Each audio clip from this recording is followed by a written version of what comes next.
Welcome everyone. This is Waite, and we are here at our Zoom talk. And this time we are going to interview Laura Roeder. Laura, how are you doing? I'm good. I'm here at home, being home at home. Yes, and we're in the same boat. But I am good with that because I get to talk to so many people at this time. Yesterday I was in a live event, and there were like over 60 people in that event. Wow, Yeah, it was pretty cool. But that's got to you be know, crazy. you're sitting all day, so somehow you have to find a way to get up and go walk and and get some exercise, or else it's not gonna be good Yep. for you, right? Yeah. But anyway, I wanted to just let people know how you and I met, and I believe we met at the Team Referral Network, Yes. right? Yeah. It was. I joined Team Referral Network. My gosh, it was a long time ago.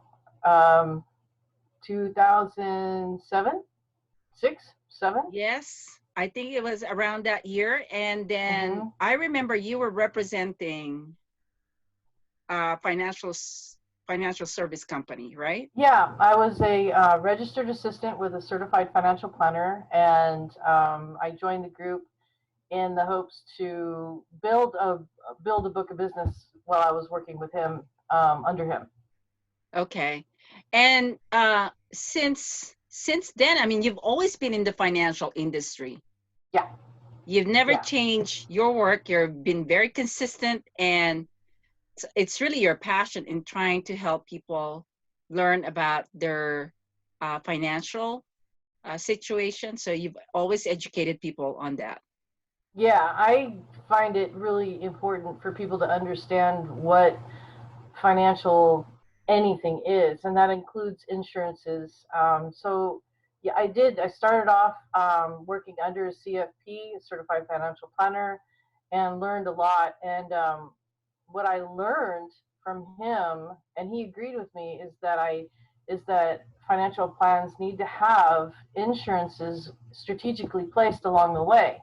And so my that's where I focus. I focus on placing insurances into financial plans so that the financial plans are whole and they continue and they can operate without the risk that that they usually create for themselves, which are it's really kind of hard, especially after this last couple of months watching the market go up and down and stuff. Okay. Did you Quite do shaky. anything before you got into the financial industry? Oh yeah, I got into the restaurant industry right out of high school and through college. Uh, Okay.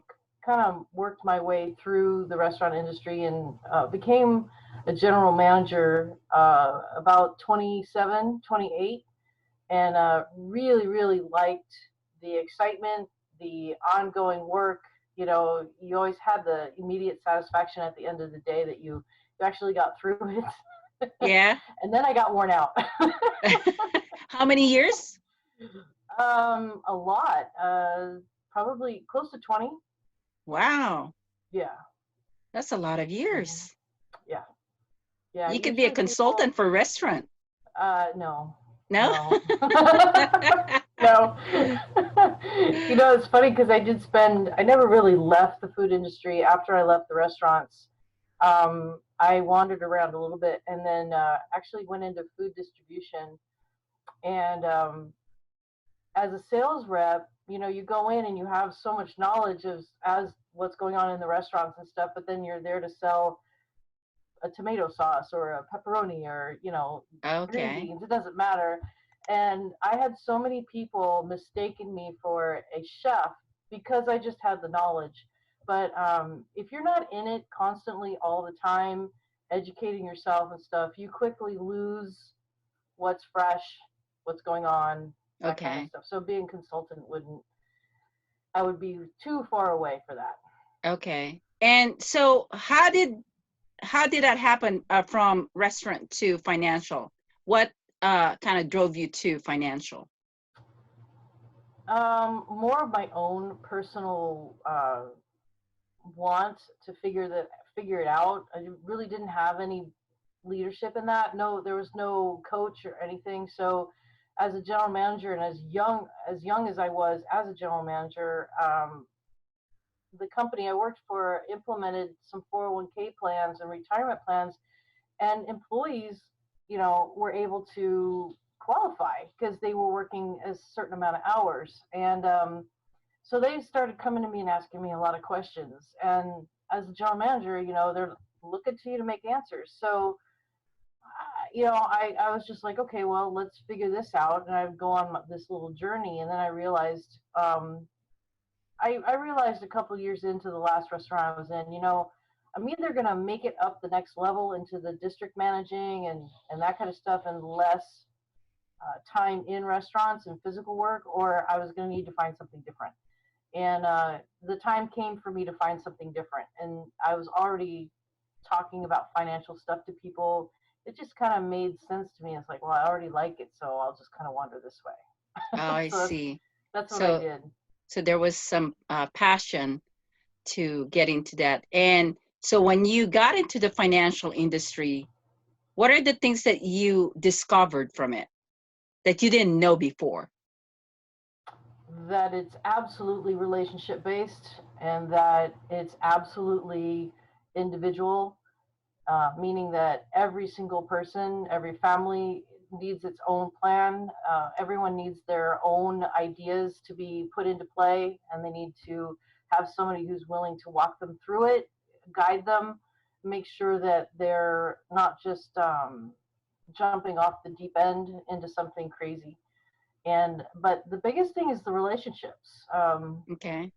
Just today, I helped a woman's kids, and they're in college, and I helped them get health insurance. And it doesn't think like you don't think that getting health insurance is such a big deal, but for her it was a huge deal. For the kids, it was even a bigger deal. And she's always called me back every couple of months. We've talked, and she's called me for other advice. And then she called me today, and she said, I was furloughed last month, and then they let me go today completely. I filed for unemployment. What do I do with all this stuff, and how do I get my own insurance? Okay. And if it wasn't for the fact that I was talking to her and I made such a good connection with her, that conversation wouldn't have happened again. She could have Okay. easily gone and found somebody else. Now, when you got into the financial industry, how long did it take for you to feel comfortable that you really know what the information that you need to share for the families? I'm still working on that, and what I mean by that is that the financial industry is ever changing, ever moving. Government gets its fingers in there. The trends change. Insurance companies change things. It's moving all the time. So comfortability in understanding what people need probably took me about 6 years, 7 years.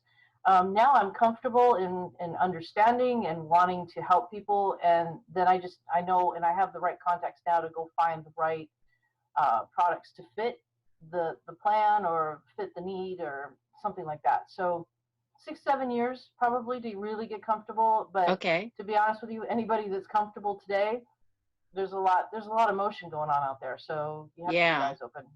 Yeah, especially now with the pandemic situation. Uh, how was the business? Did you have more people inquiring because of the health insurance?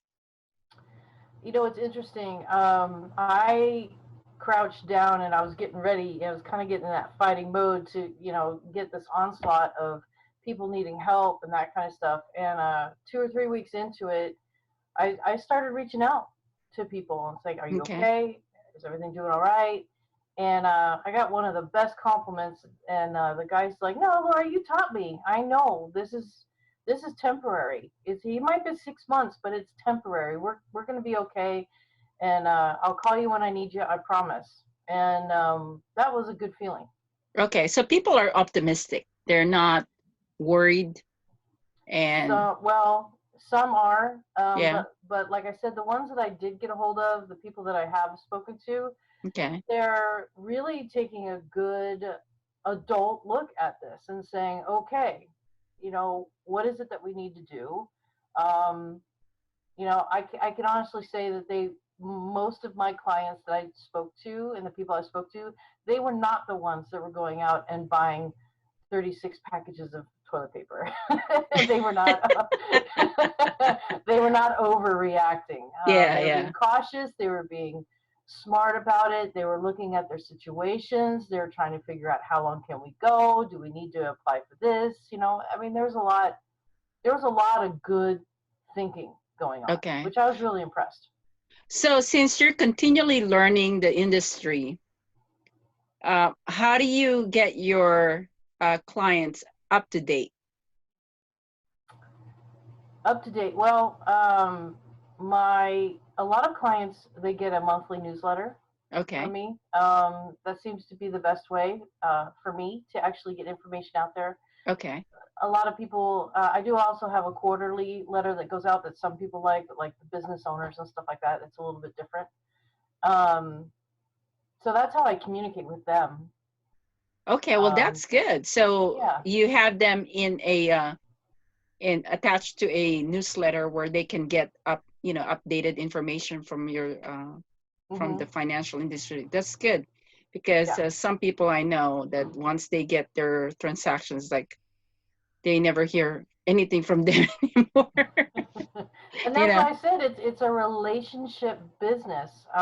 Yeah. You know, people see a life insurance agent and they honestly think they'll never see that life insurance agent again. And you know what? They're right. Because a lot of times life insurance agents get in the business, they're excited, they're hot, hot for a year, Yes. and then stuff starts getting a little bit tougher because they've gone through their easy market. And you don't hear from them because they don't make it. And Okay. you got to remember, this is a marathon, it's not a sprint. So you got to be in it for the long haul. So reaching out on birthdays and that kind of stuff, that's real. Okay. I'm also aware that you are doing this quarterly event for the senior community too.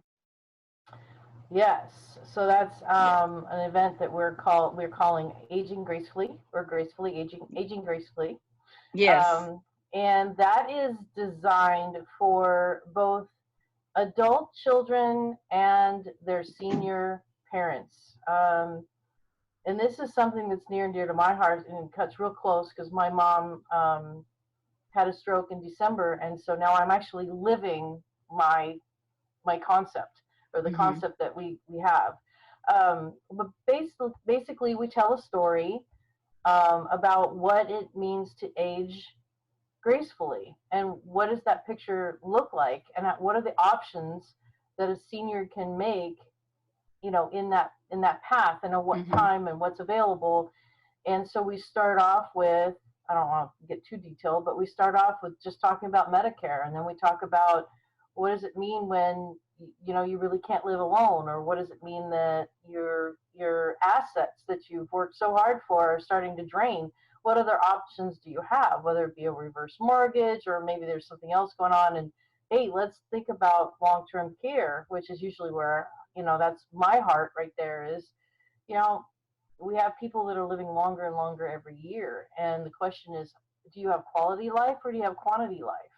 What is it Yeah. that what is it that you want? So aging gracefully is geared for both sets of people. So the adult children know what's available. They also know what they can choose early on. And Yes. then what's also available for their parents, so that their parents can be taken care of. Okay. I see. Well, I think it's for me. I mean, I have my mom, and my mom is still strong and you know um, still energetic, like me. Have a lot of fun and a lot of Yeah, energy. she's still playing tennis. No, she's still dancing There and you go. Yes. networking with so many people and cooking and all of that. So that's just the way she is. But she is in her 70s already, and she looks young. And she always say that she looks young. But I understand that at some point I will have to deal with those things where I have to understand what I need to have for her. So for people like us, we need to be educated by what we need to expect in the future, Yes. right? Yes. And also, And I think that the industries that are created for seniors to support seniors and actually like educate people like yourselves and myself, poorly marketed. Um, and that's something that's industry wide, is that they're not able to talk about what they do. And there is some reticence to actually listen. I mean, a lot of people don't want to think about the fact that they're going to be 70, or a lot of people don't want to think about that their parents are going to be 70. My dad just turned 84, and he looked at me on his birthday and he's like, I can't believe I made it. Can't believe I made it this Yeah. far, you know, and It's so it's, incredible what this country has to offer to the yes. senior community, because in other countries, I mean, there's nothing like this Mm-mm. as far as I'm aware of. Um, you know, they reach that age and they're depending on whoever's around them that will take care Right. of them. And if And it's they, mostly family. yes, it's mostly family. But Mm-hmm. here, because of the culture, where the, what I see is that mostly the children are separated from the parents. Yes. And so the parents are by themselves, to where they're left in a home care, or you know, within their own house with no help. And so Mm-hmm. it's kind of scary to think that, you know, they're by themselves, right? Yeah. Yeah, So it is. yeah, so I think there's a lot of things that people need to understand and to learn on how they can protect themselves, and also just to, you know, be prepared if something happens, right? Yeah. Well, as much preparation as I had prompted my parents to do, that's a mouthful right there, too many Yeah. P's. Um, it was a shock. And it comes fast. The stuff that you have to decide, the stuff that you have to get Mm-hmm. going, and you know, parents at home in their own home, that's someplace that they want to be. They've been there for, you know, some only 15 years, some 50 years, but they've been in that home and they want to stay there. And their whole idea was that they're going to pass there in that home, and yet as the adult child, you look at them and go, yeah, but I don't want it because you've fallen down a set of stairs. I don't Mm-hmm. want that to happen because you know you've fallen and you can't get up. I mean, Yeah. that's real life right there. And I know we make jokes of that now because the ad was so cheesy way back when, but guess what? We remember it, and it's real. It's and it comes fast, Yeah. faster than you can ever imagine. Yeah. I mean, you're actually in that situation right now where you're taking care of your parents. Yeah. So, I mean, there's a lot of people that are in the financial industry, but in a way, can they really understand what the families or the people are really dealing with? And in your case, you are actually experiencing it, and you can totally talk to them with, you know, with the same language, in terms of what they need and how what Yeah. they need to look for. Yeah, and you know what I thought as an advisor prior to all of this happening and having the conversations with my dad, and you know my mom cannot speak, but there is some communication there. But having those conversations has put such a different conversation um, out there for me, Mm-hmm. and I could, you know, I can talk to someone's elderly parents now and understand where they're coming from because my parents have been able to explain it, where they're coming from, and actually approach it from a different way, from a different angle, which is Okay. really nice. It's a softer angle. It's a more. It's not that I ever disrespected my parents, but it was kind of like, no, you need to do this, and you know, you got to understand where they're coming from so that you can get them to that spot where you can get them to do it. So, So it's um, almost like an eye opening for you too. So it's those are oh, added wisdom through it's your experience. I don't wish it on anybody. Mm-hmm. Um, there are too many people that are going through it right now today and won't talk about it.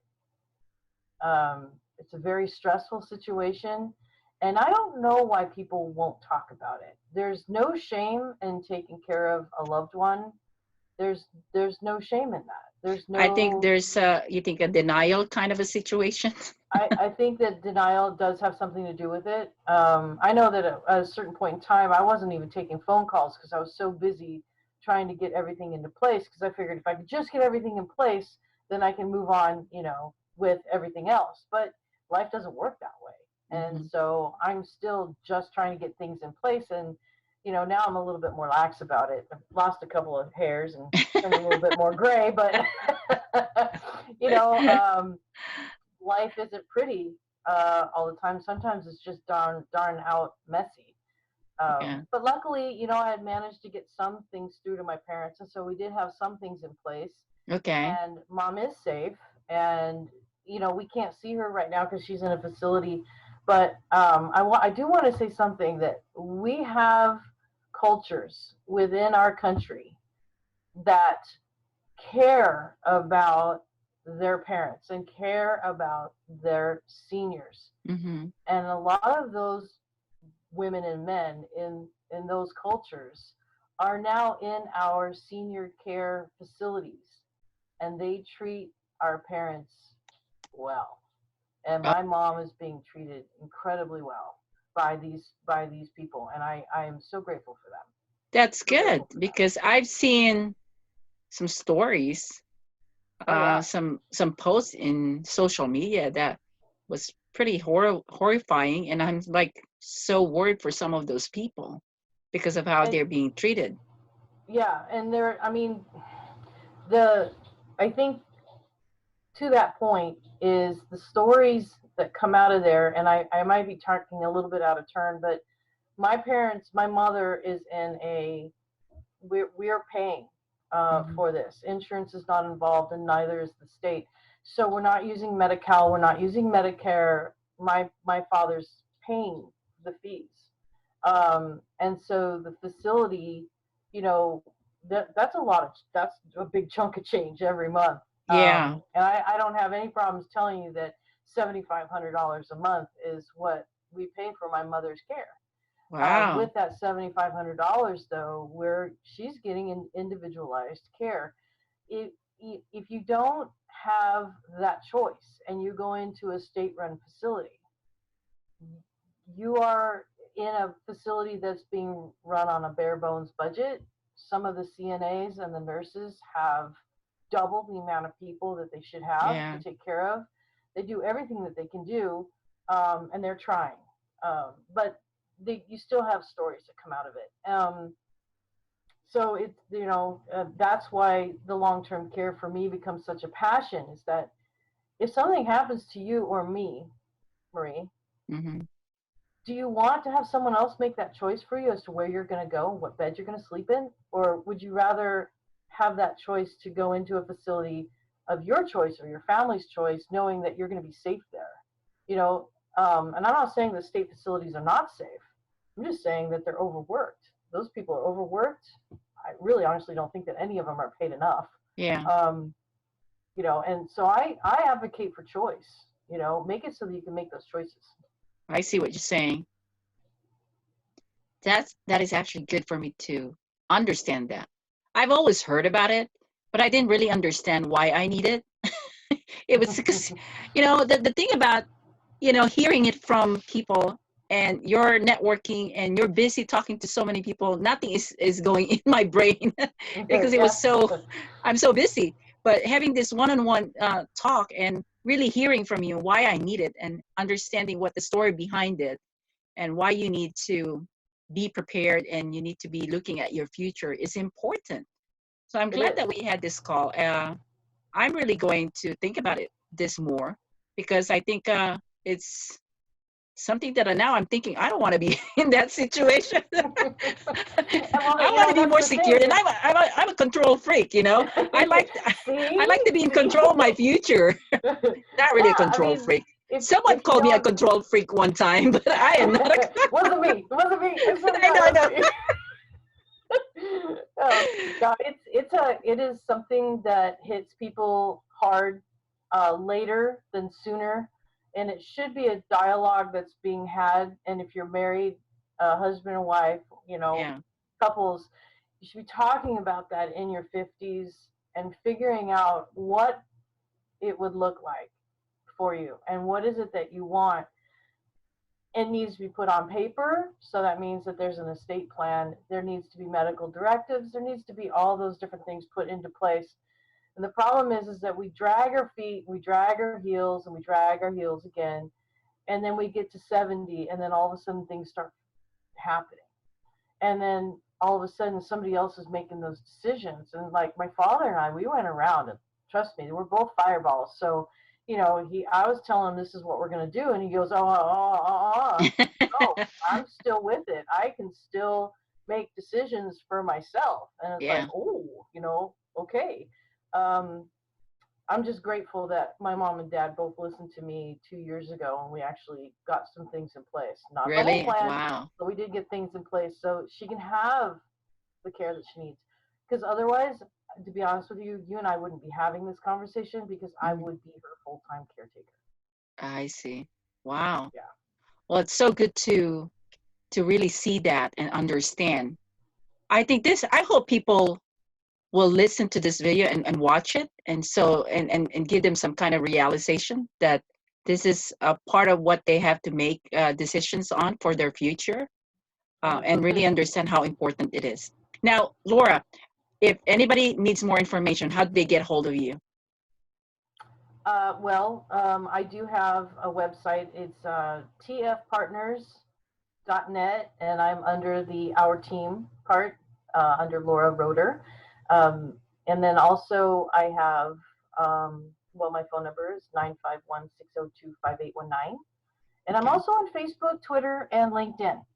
So, and that's Laura P. Roeder. Okay, Find me perfect. there. Now, last request, as I always ask the people that I interview to give their last words for the people that are watching because of the situation. They're all at home and they have mixed emotions and everything. What will be your last words for them? Today is either day one or it's going to be one day. It's your decision as to whether you put the plan together on day one or you let it happen to you one day. That would be it. Wow, that's awesome. Well, thank you so much for your time, Laura. Well, thank Uh, you. This it's was so fun. nice to, get to talk to you because I know you've been busy, and we will definitely catch up again. And I can't wait to get this aging gracefully event for people, and we could probably even do an online event for that where people can tune in and listen to all the speakers and learn from everybody. I think Yeah, that'd I be think awesome. online would be really good. I do, Okay. honestly, especially with right now what's going on. Okay. Well, we'll definitely have to talk about that. But anyway, to all of you out there, I think you've heard Laura Roeder. She is amazing. She's been consistent. She's been passionate about this being in the financial industry. And you can see that she also has the same experience of helping you with whatever situation you're in. So please make sure that you reach out to Laura, or you can also share this video to the people that you think can use and can benefit from it. And again, don't forget to like our YouTube account and subscribe. And if you have any questions, make sure you send us a message. Okay. Well, have an amazing day, Laura. Thank you so much, and Thank we you. will see you again. All right. Okay. All right. Bye now. Bye bye.